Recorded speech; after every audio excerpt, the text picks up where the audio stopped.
Bonjour à tous. Trouble faite ou facilitatrice, quand les recruteurs s'en remettent à l'intelligence artificielle, quand l'IA se mêle des recrutements, quel changement cela induit? On répond à vos questions dans cette édition.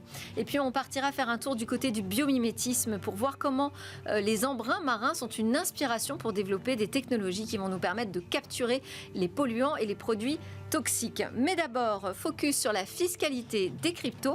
On va tout de suite voir ce qu'il faut savoir. C'est dans Smart Tech aujourd'hui. La fiscalité des cryptos, c'est notre sujet d'ouverture aujourd'hui dans Smart Tech. Et pour en parler, Thomas Romain est connecté avec nous. Bonjour Thomas, vous êtes le directeur du développement en France de Bitpanda. C'est une fintech spécialisée dans l'investissement en crypto-monnaie, crypto-actifs, licorne autrichienne d'ailleurs. Alors ma première question, donc cette fiscalité des cryptos, est-ce que c'est déjà la même partout en Europe ? En France, en tout cas, on a réalisé ces déclarations d'impôts, on a déclaré ces investissements, j'imagine, en crypto. Est-ce que, justement, ça se déclare de la même façon en France et en Autriche? Non. Pour faire simple, on a une règle en fait européenne qui donne des sortes de guidelines, si vous voulez, et ensuite chaque pays en fait a ses petites spécificités. C'est pour ça que nous travaillons avec, en tant que plateforme crypto, avec des partenaires pour pouvoir guider nos consommateurs. Et alors, je disais, a priori, on a tous déclaré nos investissements en crypto si on en a fait au cours de l'année précédente. Mais qu'est-ce qu'on risque si on ne le fait pas, si on ne déclare pas ces investissements? Vous risquez des pénalités tout simplement, des choses que l'on ne veut pas en tant qu'investisseur évidemment. Dès que vous avez des cryptos, c'est super important de faire le processus comme il se doit. Nous avons les outils chez nous sur notre plateforme sur Bitpanda pour vous aider à faire votre déclaration. Même si vous investissez 10 euros, 20 euros, important de faire cette déclaration pour rester en règle avec la loi. Et ça, c'est depuis le début des investissements dans les cryptos ou il y a des choses récentes qui sont arrivées? Alors, il y a des changements toujours sur la fiscalité, d'une manière générale. On s'attend à des changements notamment en 2026 avec des nouvelles lois européennes qui viendront sûrement en jeu, peut-être même avant. C'est important de rester, au fait du jour. Mais dans tous les cas, nous, chez Bitpanda, nous informons nos clients de manière régulière sur ces sujets pour être sûr qu'ils puissent rester, dans la légalité. Et donc en France, régulièrement, moi je reçois des spécialistes de cet univers qui me disent qu'il y a une adoption de plus en plus importante des crypto-monnaies, crypto-actifs. Est-ce que ça pourrait impacter justement cette réglementation française en matière de fiscalité dans un avenir proche, selon vous? Oui, ça a déjà été découvert sur la partie staking notamment, qui nous permet en fait de générer des gains en mettant nos cryptos à travailler, un peu comme on pourrait l'avoir avec un dividende sur un titre un peu plus classique.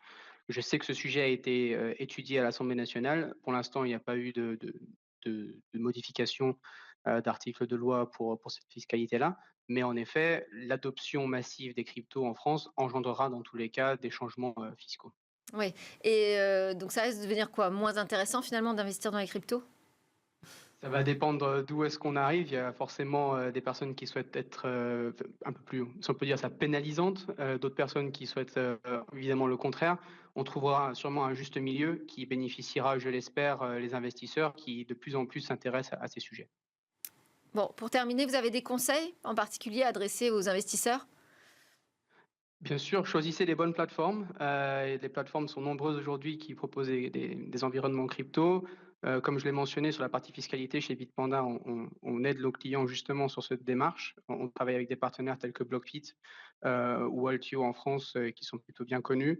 Donc choisissez bien votre plateforme quand vous faites vos investissements crypto. Merci beaucoup Thomas Romain, directeur du développement en France de Bitpanda. Merci pour vos éclairages. Allez, on passe tout de suite à notre séquence Vos questions. On va s'intéresser à l'IA et au recrutement. Recherche d'emploi, recrutement, évolution dans nos carrières. Que change cette multiplication des usages de l'intelligence artificielle? On en parle tout de suite avec mes deux invités. Julia Santi, bonjour. Bonjour. Vous êtes la présidente cofondatrice de Skillit, éditeur qui a développé une solution technologique pour analyser en fait le langage. Et à travers les mots, vous nous dites, on va pouvoir s'appuyer sur les mots pour prendre des décisions, notamment dans le domaine des RH et des processus de recrutement. Avec vous sur ce talk, Selma Julia de Fresnel, bonjour. Bonjour. Vous êtes associée au sein du cabinet de recrutement Lincoln et vous avez une grande pratique dans ce sujet du recrutement de talents évoluant, en particulier dans l'univers des médias, des technologies du numérique. 25 ans d'expérience. Et ben voilà, donc vous allez pouvoir répondre Absolument. à toutes les questions de nos téléspectateurs, parce qu'on en a eu. Je voulais commencer par vous raconter une anecdote. En fait, c'est un ami qui est en pleine recherche d'emploi en ce moment. Il est ingénieur acousticien. Et la dernière fois, en fait, une entreprise lui a demandé très précisément de faire son premier passage en tant que candidat de manière physique et non pas au travers de la visio. Pourquoi ? Parce que l'entreprise lui a dit on a eu en fait de mauvaises expériences avec des candidats qui utilisaient à notre insu ChatGPT pour répondre à des questions très techniques. C'était un profil technique, celui de mon ami. Et donc maintenant, ces entreprises se méfient de l'utilisation de ChatGPT par les candidats. Donc on voit que déjà, c'est une irruption qui change énormément la donne. Et alors là, du coup, c'est l'exemple inverse peut-être de ce que vous allez me dire, mais on s'aperçoit que le retour au présentiel, que le retour à la communication humaine, finalement, est encore plus important. Est-ce que c'est votre analyse également ? Dans ma pratique du recrutement tel que nous le Selma, pratiquons chez Lincoln, oui, tout à fait. Pour nous, de toute façon, il ne faut pas opposer la technologie et l'humain. La technologie est au service de l'humain pour mieux accompagner les talents. Et depuis le début, nous recommandons à l'ensemble de nos consultants de recevoir les 4-5 finalistes avant de les présenter aux clients. Pour les raisons de ChatGPT ou de l'intelligence artificielle, en effet, pour les questions techniques, mais également pour beaucoup d'autres raisons qui sont que il y a quand même beaucoup de choses qui se passent juste en voyant les gens et toute la communication non verbale est quelque chose de très très important dans l'analyse aussi d'un profil. Oui, le sémantique est important. Oui. Et dans la visio, on la voit la communication non verbale en visio ? Non. On voit un buste. Ouais. On ne voit pas la personne, comment elle se comporte. On voit assez peu la taille. Et la visio, si elle avantage beaucoup les introvertis, elle bride la puissance de tous les extravertis. Donc il nous manque quand même quelque chose pour analyser. Et il faut savoir que nous, dans notre métier, on croit que le recrutement est une science exacte. Le recrutement, c'est juste prendre beaucoup de pistes pour s'assurer qu'on a le bon. On va décider que quelqu'un est parfait pour le poste au bout de 4-5 heures d'échange. Et donc, on va essayer d'avoir toute la panoplie de réassurance possible pour s'assurer qu'on a trouvé le bon match pour notre client.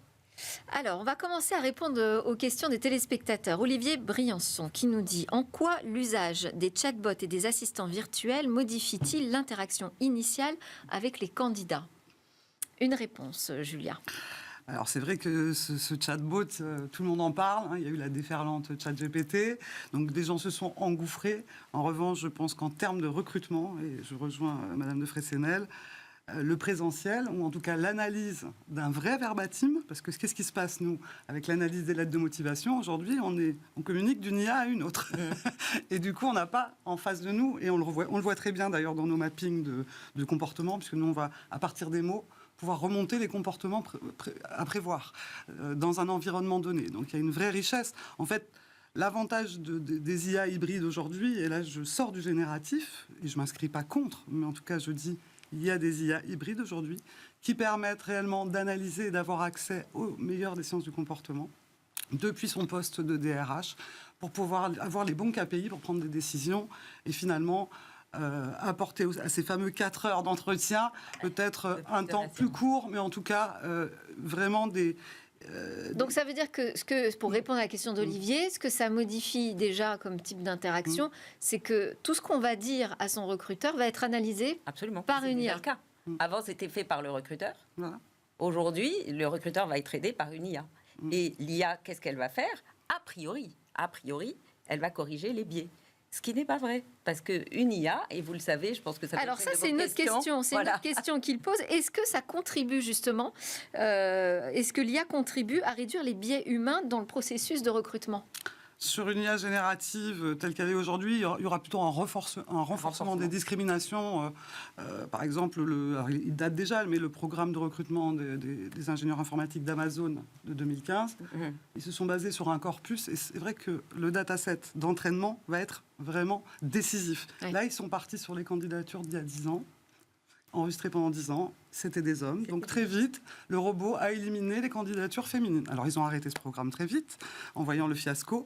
Ce qu'il faut comprendre, c'est qu'une IA générative ne va pas comprendre le sens. Donc elle va mettre ses règles et ses modèles sur une inférence. Donc elle va moyenner et elle va renforcer les biais existants. Donc c'est pas une protection. Pourtant, vous nous avez dit, Selma, que ça peut aider à corriger des biais au début, en introduction. En tout cas, c'est comme ça qu'on va essayer de l'utiliser. C'est-à-dire ? Et c'est pour ça qu'il faut... Alors, on va utiliser une intelligence artificielle pour nous accompagner dans le processus de recrutement et nous faire gagner du temps sur certaines parties qui sont un peu répétitives, un peu rébarbatives, comme l'analyse sémantique.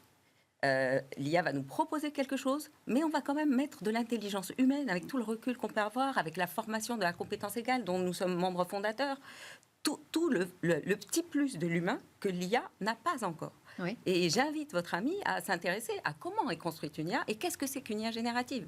C'est pas alors, c'est pas mon ami, ce sont des téléspectateurs qui posent des questions. Là. Je suis passée à une autre histoire. C'est celle des gens qui nous écoutent, qui nous regardent et qui posent des questions. Alors, on va enchaîner sur l'autre question, puisqu'on en a déjà éclusé 2. Quels sont les avantages et les défis associés à l'utilisation de l'IA pour prédire les performances futures des employés potentiels? Moi, je peux vous donner l'exemple de la Cité des métiers de Marseille et de PACA, puisque nous sommes une start-up basée à Marseille.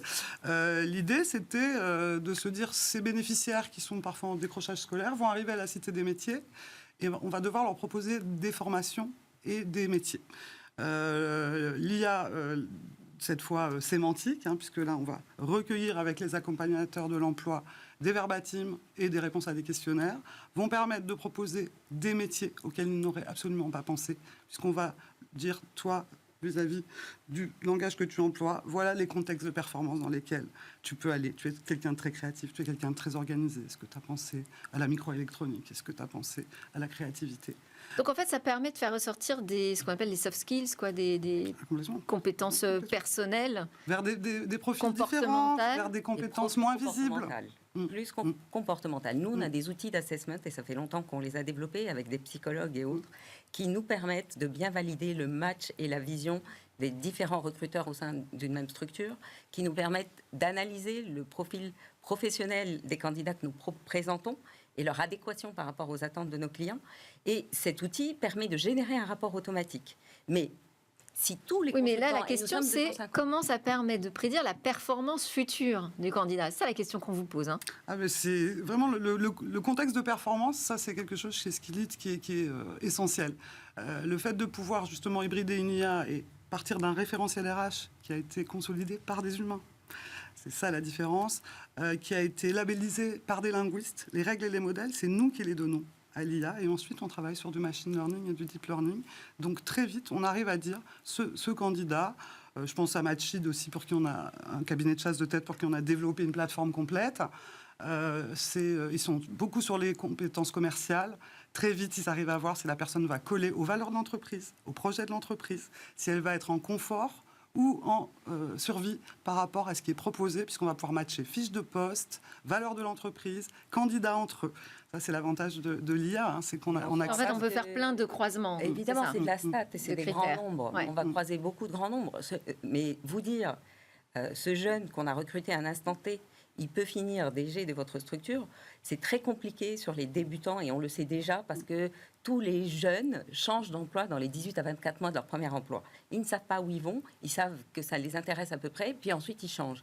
Et nous-mêmes, on essaye de flaguer des hypos, ce qu'on appelle des high potential, des gens qui ont des évolutions assez rapides. Et c'est pareil, c'est en définissant un modèle de scoring, les gens de cette même catégorie ont tendance à avoir ce même type d'évolution.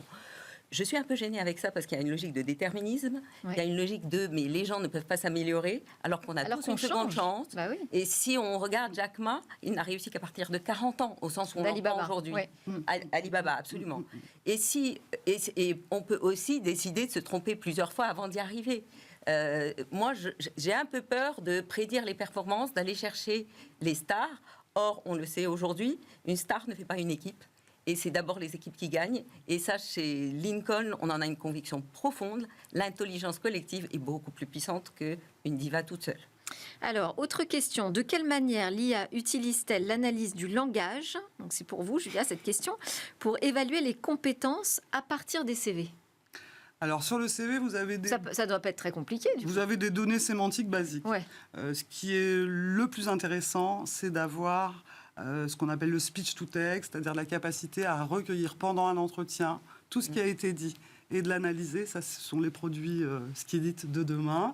Il y a beaucoup d'attentes, notamment dans le secteur de l'intérim, vis-à-vis de ces outils-là. Mais sur un CV écrit, ça va être quoi? Un matching juste sur les termes qui sont employés, les formations?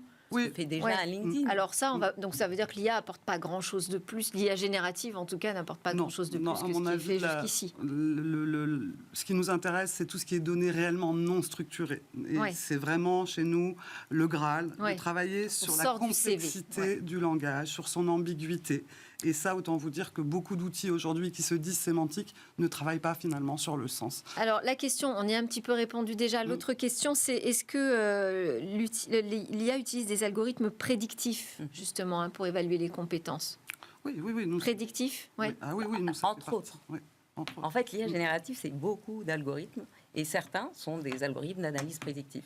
Mais ce qu'il y a derrière, et donc pour prédire, qu'est-ce qu'on met dans l'algorithme prédictif? Est-ce que demander aux data scientists.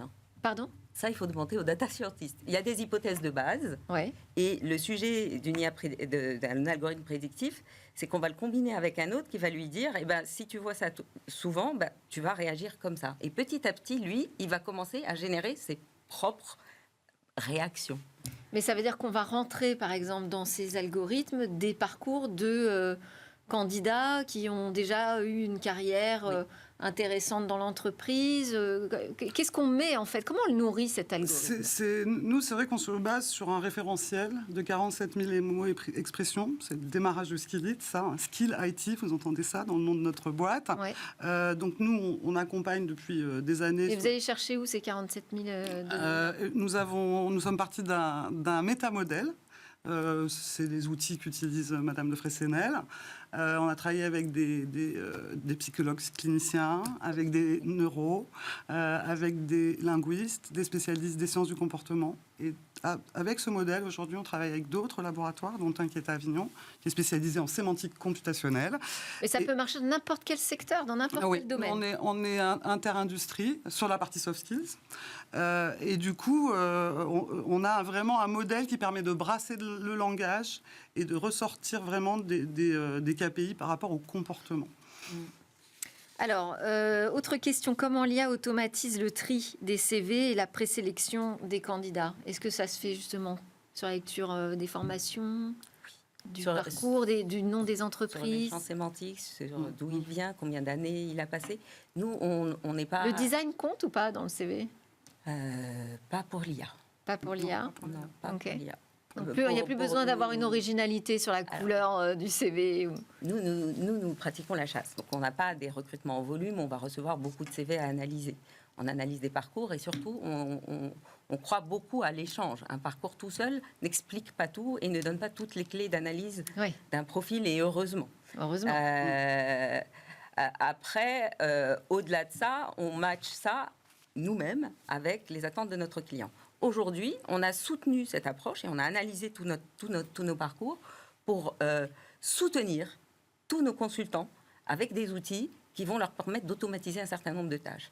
Pour nous, l'intelligence artificielle, qu'elle soit LLM ou analytique, c'est important comme un copilote. Le mot qu'a trouvé Microsoft est juste parfait. Un assistant. Un assistant pour nous aider à prendre des décisions plus vite et avancer plus vite sur les côtés les plus rébarbatifs de notre quotidien. Donc, trouver la longue liste et faire les réponses négatives. Je pense que à l'avenir, une fois qu'on aura déployé ça, personne ne se plaindra que le chasseur ne l'a jamais raté. Non, c'est sûr que la fonction RH, tout le monde a peur en disant on va éliminer des emplois, etc. Non. Moi, je pense au contraire que l'IA va permettre aux responsables RH d'être dans leur vraie valeur ajoutée. C'est plutôt la question de vers quel modèle d'entreprise on a envie d'aller, vers quel modèle d'IA on a envie d'aller. Ça, ce sont les questions essentielles qu'il faut se poser en amont.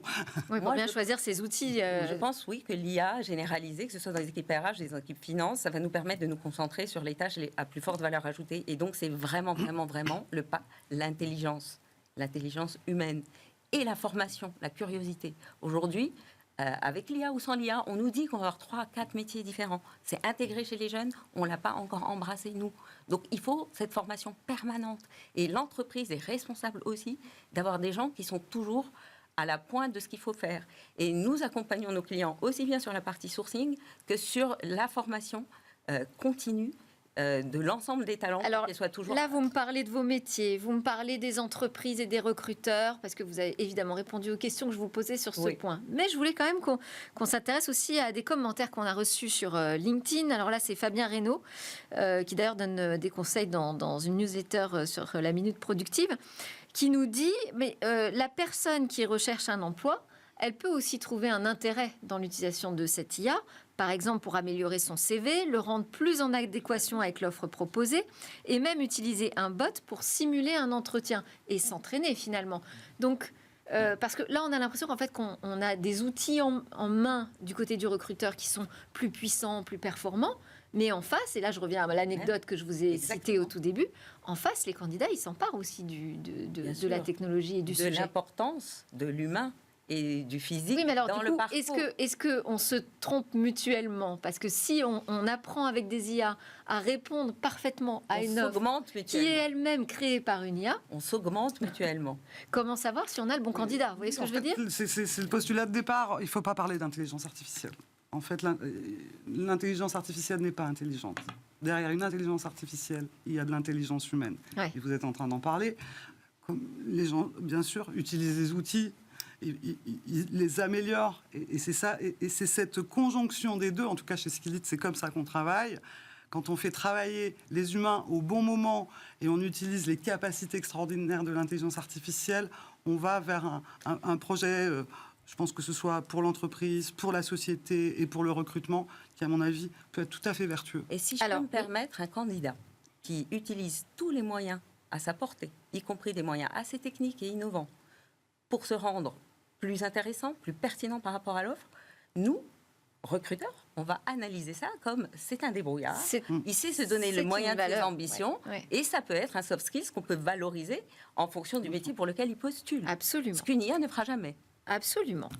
Alors, Daniel Raza Yari Noni, j'espère que je n'ai pas écorché son nom, elle nous dit, par le biais d'entretiens virtuels, là aussi on est sur l'idée de se pré-entraîner à passer ces entretiens, on pourrait être capable de simuler le traitement d'un sujet complexe et de voir si le candidat est capable de traiter ce genre de sujet complexe une fois en poste. Est-ce que ça c'est de la science-fiction ou est-ce que c'est déjà possible? Non, les assessments existent. Oui, le test sur poste de travail, je pense que Selma le pratique régulièrement pour ses clients. Sur tous nos postes, on recommande une session de travail, une étude de cas. Mais il y a de l'IA là-dedans?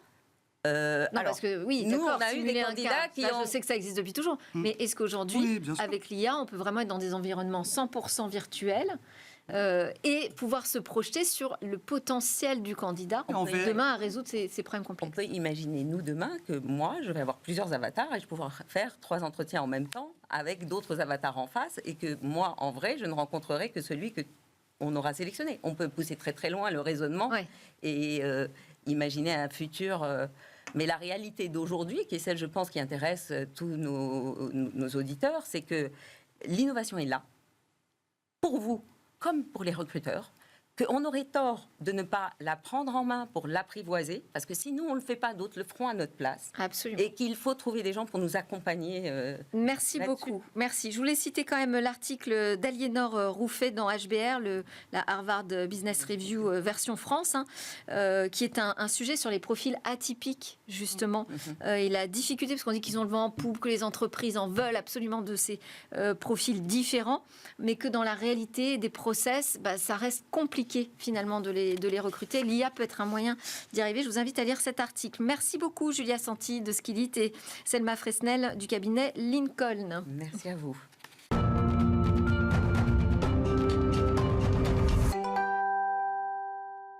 Et c'est le moment de notre rendez-vous avec le biomimétisme ou comment la nature nous inspire. On en parle avec Anthony Pansard, expert études et conception bio-inspirée chez Bioxégie. Bonjour Anthony. Alors aujourd'hui, notre sujet, ce sont les PFAS, ces produits chimiques toxiques et polluants. Expliquez-nous déjà de quoi on parle précisément et quels défis posent ces PFAS. Oui, donc les PFAS ou PFAS font pas mal parler d'eux en ce moment. C'est en fait une famille de molécules appelées plus classiquement polluants éternels. Ça regroupe en fait 6000 molécules différentes qui sont largement utilisés dans l'industrie et qui, on se rend compte, s'accumulent dans l'environnement de façon durable et posent vraiment des problèmes de santé. Donc c'est un véritable problème d'actualité car on s'en est rendu compte depuis quelques années et c'est assez difficile de trouver des solutions. Pourquoi, en fait, d'où viennent-ils ces PFAS? En fait, ils sont très largement utilisés dans l'industrie parce qu'ils sont très pratiques du point de vue de l'ingénieur. Ils sont anti-adhésifs, imperméabilisants, émulsifiants, ils résistent à des très fortes chaleurs, ils sont très résistants chimiquement. Donc c'est très pratique. On en fait classiquement des revêtements d'ustensiles de cuisine. Téflon est assez connu comme exemple. Les mousses, des extincteurs à incendie, les imperméabilisants pour textiles comme le Gore-Tex. Et il y en a même d'ailleurs sous les skis, ce qui fait que cette pollution se retrouve absolument partout, même dans les eaux les plus pures de haute montagne, par exemple. Oui, alors bon, donc il faut trouver une solution. Et vous êtes allé regarder, enfin en tout cas dans le secteur du biomimétisme, on est allé regarder du côté des embruns marins. C'est ça, tout à fait. Donc effectivement, le biomimétisme, c'est regarder comment la nature résout des problèmes. Et là, on a ce problème des PFAS qui se répandent dans l'environnement de façon extrêmement efficace et qui sont difficiles à détecter et à supprimer. Et on peut se demander comment dans la nature on supprime les déchets. Donc on a tendance à dire en général que dans la nature, il n'y a pas vraiment de déchets car tout est revalorisé, mais finalement, localement, il peut y avoir des endroits où s'accumulent des déchets qui empêchent le développement de la vie. C'est le cas par exemple dans les milieux marins, où on peut avoir un excès en fait, de matière organique localement qui va venir un peu asphyxier la vie sous l'eau par exemple. Et dans ces cas-là, la façon dont donc les océans sont régulés pour permettre d'oxygéner les milieux et d'évacuer ces déchets, c'est en fait les embruns.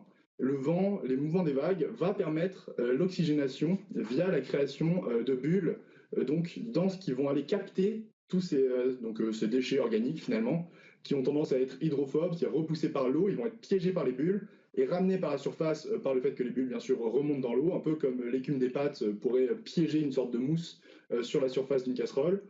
Ça permet donc de nettoyer les écosystèmes et ça peut permettre aussi, des chercheurs ont eu cette idée-là assez géniale de s'inspirer de comment ces écosystèmes se régulent pour filtrer et concentrer finalement les PFAS. Alors justement, parlez-nous de la technologie qui est née justement de cette observation du fonctionnement des embruns marins. C'est ça. Pour donner un poil de contexte, les chercheurs cherchaient à détecter des PFAS qui sont extrêmement durs à détecter. En plus, il y en a 6000, comme on l'a dit. Donc, ils cherchaient à augmenter leur concentration. Pour faire ça, ils se sont inspirés des embruns. Ils ont pris un bac d'eau avec des PFAS, comme l'eau potable en a souvent, malheureusement. Et ils ont ensuite créé un électrolyseur en bas, c'est-à-dire qu'ils vont passer un courant électrique fort qui va transformer l'eau en gaz, en hydrogène, en dioxygène, qui va ensuite créer des bulles, remonter. Sur le chemin, elles vont capter en fait les PFAS, ces bulles, exactement comme les embruns capteraient les matières organiques. Et en arrivant à la surface, elles vont soit exploser, soit juste rester à la surface. Dans tous les cas, en fait, les PFAS vont se retrouver fortement concentrés, et en particulier sur une plaque qui est posée au-dessus de la surface de l'eau, les projections vont être extrêmement riches en PFAS, ce qui permet d'enrichir en termes de concentration d'un facteur 1000 par rapport à la quantité de PFAS initialement présente en solution.